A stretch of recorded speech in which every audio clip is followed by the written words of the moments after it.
Hi, Wheatland family. I'm coming to you in the middle of this week, and I'm so happy to reach out again because I know as I'm talking to many of you that your life, as the weeks pile up, is beginning to grow with tension and anxieties. And I just want to remind you this week, as Keith reminded us on Sunday from 1 Peter, that our hope is intact. Our hope is reserved and waiting for us.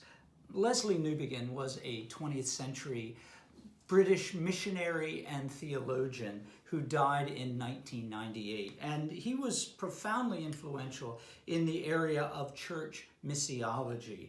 And near the end of his life, he wrote a lot about post-Christian Western culture. He lived in and wrote about the days of this steep decline in Britain of Christianity and church attendance. And someone later in his life asked him if he was optimistic or pessimistic about the future of the church. And he replied, "I am neither optimistic nor pessimistic. Jesus Christ is risen from the dead." I think this is something for us to consider in these days. As a church, our work in these moments is not to manufacture optimism about our situation. Neither is it to simmer with pessimism about our circumstances, but to love each other and our neighbors by exclaiming with our words and our deeds of mercy to embody what real Christian hope is, that Jesus Christ is risen.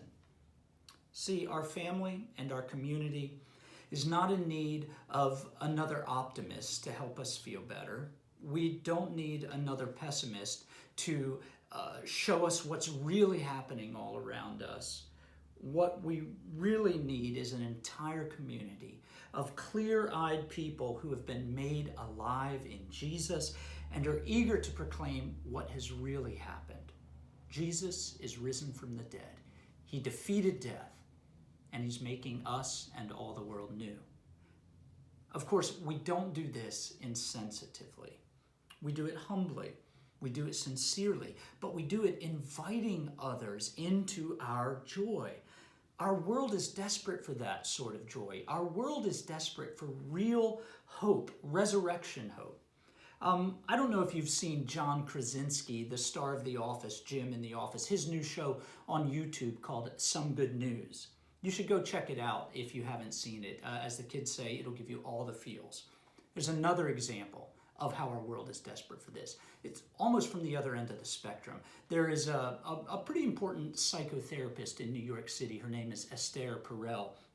And I was watching a little video that she put on the New York Times website today.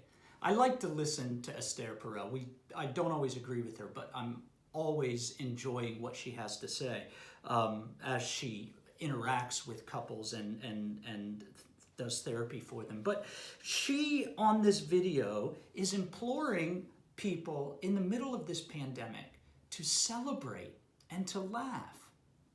See, here's the thing. Resurrection people are the only people who can do this without having to look away from the death and suffering that's around us, or having to forget about all of the troubles for a moment in order to laugh and play.